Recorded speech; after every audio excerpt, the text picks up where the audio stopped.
আজ আমি দাঁড়িয়ে আছি পৃথিবীর সবচেয়ে সৌভাগ্যবান ও বরকতময় স্থানগুলোর একটিতে, রিয়াদুল জান্নাহ। এটি এমন একটি স্থান যার সম্পর্কে মুহাম্মদ সাল্লাল্লাহু আলাইহি ওয়াসাল্লাম নিজেই বলেছেন, আমার ঘর এবং আমার মিম্বরের মধ্যবর্তী স্থান জান্নাতের বাগানসমূহের একটি।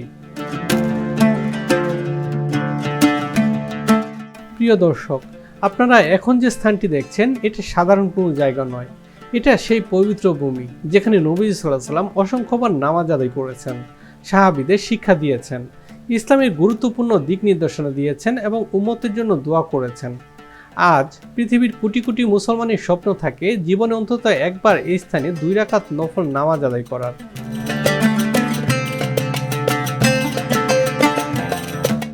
আমি যখন প্রথমবার এই স্থানে প্রবেশ করি তখন বুকের ভেতর এক অন্যরকম অনুভূতি কাজ করছিল। চারদিকে হাজার হাজার মুসল্লি, সবার চোখে আবেগ, সবার মুখে দুরূদ ও দোয়া। কেউ কুরআন তেলাওয়াত করছেন, কেউ নীরবে চোখের পানি ফেলছেন, আবার কেউ সিজদায় মাথা রেখে আল্লাহর কাছে মনের সব কথা বলছেন।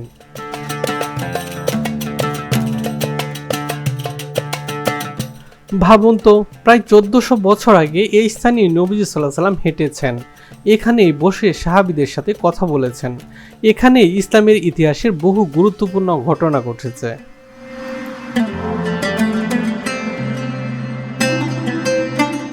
রিয়াদুল জান্নাহর কার্পেট সাধারণত সবুজ রঙের হয়ে থাকে, যাতে মুসল্লিরা সহজেই এই স্থানটিকে চিনতে পারেন।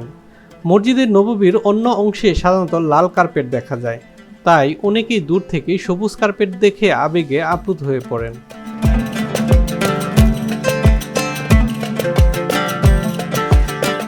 আমার সামনেই রয়েছে সেই পবিত্র মিম্বর, যেখানে দাঁড়িয়ে নবীজি সাল্লাল্লাহু আলাইহি ওয়াসাল্লাম উম্মতকে পথ দেখিয়েছেন, শিক্ষা দিয়েছেন এবং খুতবা প্রদান করেছেন। এই দৃশ্য চোখের সামনে দেখে হৃদয় আবেগে ভরে যায়। ভাবতেই অবাক লাগে, প্রায় 1400 বছর আগে এখান থেকে উচ্চারিত হতো ইসলামের অমূল্য বাণী।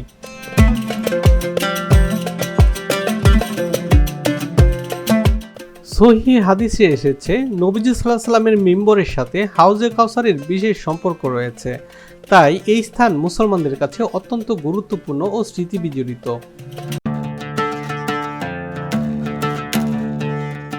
এখানে প্রবেশ করা সবসময় সহজ নয়। প্রতিদিন হাজার হাজার মানুষ পৃথিবীর বিভিন্ন দেশ থেকে এখানে আসেন। এর জন্য নির্দিষ্ট সময় ও অনুমতির মাধ্যমে প্রবেশের ব্যবস্থা করা হয়। অনেকেই ঘন্টার পর ঘন্টা অপেক্ষা করেন শুধু কয়েক মিনিটের জন্য এই পবিত্র স্থানে নামাজ পড়ার সুযোগ পাওয়ার জন্য।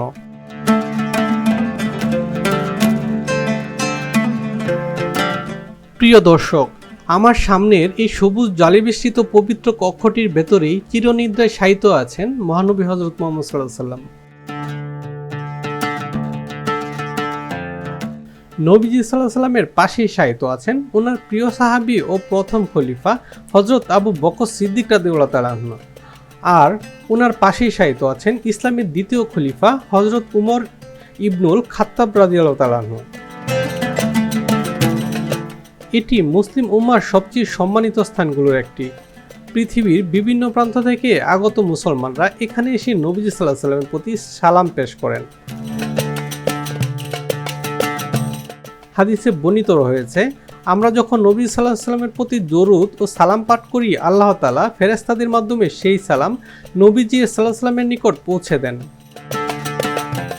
আমরা প্রায়ই দুনিয়ার বিভিন্ন জায়গা দেখার জন্য অনেক পরিকল্পনা করি, কিন্তু একজন মুমিনের জীবনে সবচেয়ে বড় স্বপ্ন হওয়া উচিত আল্লাহর গড় কাবা শরীফ এবং নবীজি সাল্লাল্লাহু আলাইহি ওয়াসাল্লামের শহর মদিনা জিয়ারত করা। রিয়াদুল জান্নাহ আমাদের মনে করিয়ে দেয় যে জান্নাত কোনো কল্পকাহিনী নয়, জান্নাত বাস্তব। আর এই স্থানকে নবীজি সাল্লাল্লাহু আলাইহি ওয়াসাল্লাম জান্নাতের বাগানগুলোর একটি বলে আখ্যায়িত করেছেন।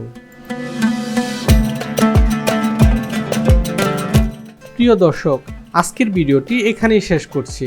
আলহামদুলিল্লাহ, আজ আমরা মসজিদে নববীর কিছু পবিত্র ও ঐতিহাসিক স্থান জিয়ারত করার সৌভাগ্য লাভ করেছি। আশা করি ভিডিওটি আপনাদের ভালো লেগেছে এবং নতুন কিছু জানতে পেরেছেন।